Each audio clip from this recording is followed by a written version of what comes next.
प्रिय विद्यार्थियों, वंदे मातरम। आरएएस 2021 का अंतिम परीक्षा परिणाम घोषित हो चुका है और आश्रम से ढेर सारे विद्यार्थियों का चयन मां सरस्वती की कृपा से हुआ है। चयनित विद्यार्थियों से बातचीत का हमारा सिलसिला जारी है, क्योंकि ये सिलसिला जो आगामी विद्यार्थी हैं, जो अभ्यर्थी हैं, उनके लिए बहुत ज़्यादा लाभदायक होता है। इसीलिए हम बातचीत कर रहे हैं और इस समय मेरे साथ मौजूद हैं आश्रम के बड़े ही सहज, सरल और समर्पित व्यक्तित्व श्री दौलत राम मान। तो दौलत जी, आपको राजस्थान प्रशासनिक सेवा भर्ती परीक्षा 2021 में 65वीं रैंक लेने पर बहुत बहुत बधाई। Thank you very much sir.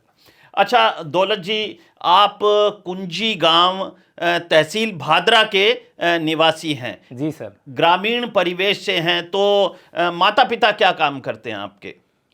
Sir मेरे पिताजी हैं वो पेशे से किसान हैं, मेरी माता जी हैं वो गृहिणी हैं। ठीक है। और जहाँ तक मैं जानता हूँ आपके जो बड़े भाई हैं वो सेना में कार्यरत हैं। जी सर। अच्छा, परिवार का बड़ा योगदान रहता है किसी भी व्यक्ति की सफलता में। तो आपकी धर्मपत्नी विनोद और आपके पुत्र विशांक का क्या योगदान रहा? कैसे व्याख्या करेंगे आप उनके योगदान की? जी सर, मैं उनके इस योगदान को शब्दों में बयां करना बड़ा मुश्किल होता है, लेकिन मैं अगर एक शब्द में इसको बयां करूं तो मैं मानता हूं सर, त्याग, उन्होंने जो त्याग किया है वही मेरी सफलता का उसी में रहस्य बिल्कुल बिल्कुल बिल्कुल, ये बात सही है। परिवार को त्याग करना पड़ता है, तभी जो एक अभ्यर्थी है वो लक्ष्य को प्राप्त करता है। जी बिल्कुल। तो एक जो ग्रामीण परिवेश का बालक या बालिका होता है या होती है, तो क्या क्या चुनौतियां उसे देखनी पड़ती हैं किसी भी प्रतियोगी परीक्षा को के गोल को, लक्ष्य को भेदने के लिए?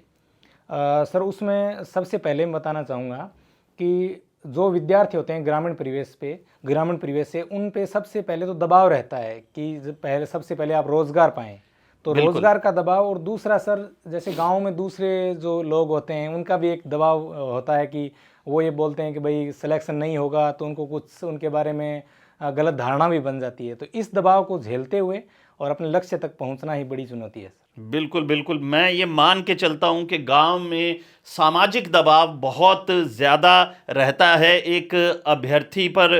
तो आपकी प्रतियोगी परीक्षा की यात्रा कब और कैसे शुरू हुई? जी सर, मैं सबसे पहले जब तैयारी करने आया आरएस के लिए, तो मैं भाटिया आश्रम में दिसंबर 2016 में आया। और उसके बाद सर मैंने यहीं भाटिया आश्रम से ही मेरी तैयारी का जो शुभारंभ किया, मैंने आश्रम से ही किया। और उस समय मैंने 2 तैयारियां एक साथ की, पेपर दिए थे, सिलेबस सेम था, एक तो आरएएस 2018 और एक सब इंस्पेक्टर भर्ती 2018। तो मेरा सब इंस्पेक्टर में भी सिलेक्शन हुआ, लेकिन फाइनली फिजिकल में नहीं हो पाया, क्योंकि मेरा पूरा फोकस है वो मैंने आरएएस 2018 पे कर दिया। ठीक है। फिर मेरा आरएएस 2018 में अंततः अंतिम रूप से चयन हो गया और मेरी 457वीं रैंक रही सर। बिल्कुल, प्रथम प्रयास में आप आरएएस एलाइड बनने में कामयाब रहे और 457वीं रैंक आपकी रही। बिल्कुल ये बात सत्य है कि आपकी निष्ठा ने बहुत बड़ा रोल प्ले किया। इस समय आप जेएसीटीओ यानी कि राज्य कर अधिकारी के पद पर कार्यरत हैं। जी सर। तो आपका जो दूसरा अटेम्प्ट ये रहा जिसमें आपने 65वीं रैंक हासिल की, तो एक तरफ तो आपकी जॉब थी और दूसरी तरफ जो है प्रतियोगी परीक्षा की तैयारी थी। तो आपने ऐसे में समय प्रबंधन किस प्रकार से किया? समय प्रबंधन के लिए सर मैंने अपना समय को थोड़ा चेंज किया। जो मेरा पढ़ने का स्टाइल था, पहले मैं देर रात तक पढ़ता था, तो इस बार सर मैंने सुबह 4 बजे उठना शुरू किया और मैं 4 बजे से लेकर ऑफिस टाइम से पहले 9 बजे तक 5 घंटे की स्टडी करता था। तो इस वजह से सर, एक तो मैं उस दबाव से मुक्त रहता था कि आज मेरा सिलेबस, आज मुझे जो पढ़ना था वो छूट गया है, और दूसरा मैं जो जॉब करता था उसके बाद जाके तो उस पूरे डेडिकेशन से करता था। तो मेरा जो काम था ऑफिस का वो मैं अच्छे तरीके से मैनेज करके और समय के साथ कर लेता था। तो यानी दिन में 5 से लेकर 8 घंटे आप जॉब के साथ मैनेज कर लेते थे। वास्तव में बहुत ही बढ़िया आपका समय प्रबंधन रहा। अच्छा, जैसे एक अभ्यर्थी होता है, प्रतियोगी परीक्षा की तैयारी करने वाला बालक या बालिका होती है, तो उसमें क्या क्या गुण होने चाहिए, या उसे अपने व्यक्तित्व में किन किन चीज़ों को समाहित कर लेना चाहिए ताकि वो अंतिम लक्ष्य को हासिल कर ले? जी सर। सर इसके लिए मैं जो अभ्यर्थी हैं उनके लिए 3 बिंदु बताना चाहूँगा। पहला है सर दृढ़ इच्छा शक्ति, दूसरा है सर जो संस्थान है उसमें विश्वास, और तीसरा है सर दबाव झेलने की क्षमता। बिल्कुल, ये मैं भी मानकर चलता हूं कि एक अभ्यर्थी अगर अपने व्यक्तित्व में ये 3 गुण रखता है तो आज नहीं तो कल वो सफलता को प्राप्त कर लेगा। जी सर। अच्छा, एक अध्ययन विधा ये बहुत ही महत्वपूर्ण रोल प्ले करती है चयन में, तो आपकी अध्ययन विधा, क्योंकि हर आदमी की अध्ययन विधा कुछ भिन्न भिन्न होती है, जी सर। तो आप इसे किस रूप में प्रस्तुत करेंगे? सर मैं इसके बताने से पहले थोड़ी मैं व्याख्या करना चाहूँगा कि अध्ययन की मूलतः 2 विधाएं होती हैं। एक तो सेलेक्ट करके पढ़ना और एक होता है सर रिजेक्ट करके पढ़ना। हालांकि ये दोनों एक दूसरे के पूरक हैं। तो मैंने सर सेलेक्ट की बजाय रिजेक्ट को प्रीफर किया।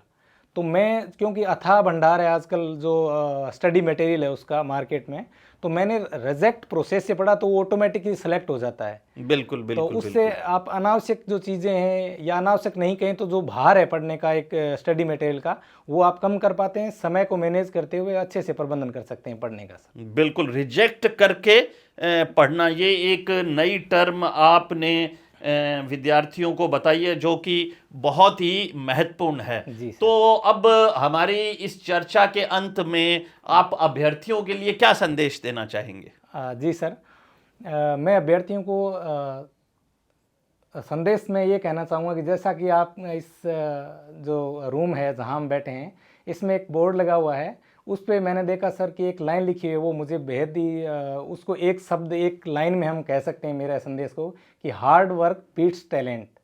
कि जो कठिन कार्य है या आपकी मेहनत है वो योग्यता को भी मात दे सकती है। बिल्कुल, इस समय जिस स्थल पर मैं बैठता हूँ उसके ऊपर ये बोर्ड लगा हुआ है और ये मुझे बड़ा ही प्रेरणास्पद लगता है कि व्यक्ति को कठिन परिश्रम करना चाहिए अपने लक्ष्य को हासिल करने के लिए। जी सर, तो दौलत जी, बहुत बहुत शुभकामनाएं हैं। और अब मेरा ये मानना है कि RAS या RPS आपको मिलेगा और आपके सपने पूरे हो चुके हैं। अब आप बाकी लोगों के सपने पूरा करने में उनकी मदद कीजिएगा। जी सर, बहुत बहुत धन्यवाद। ढेर सारी शुभकामनाएं। जय हिंद, जय भारत, जय राजस्थान। जी सर, थैंक यू।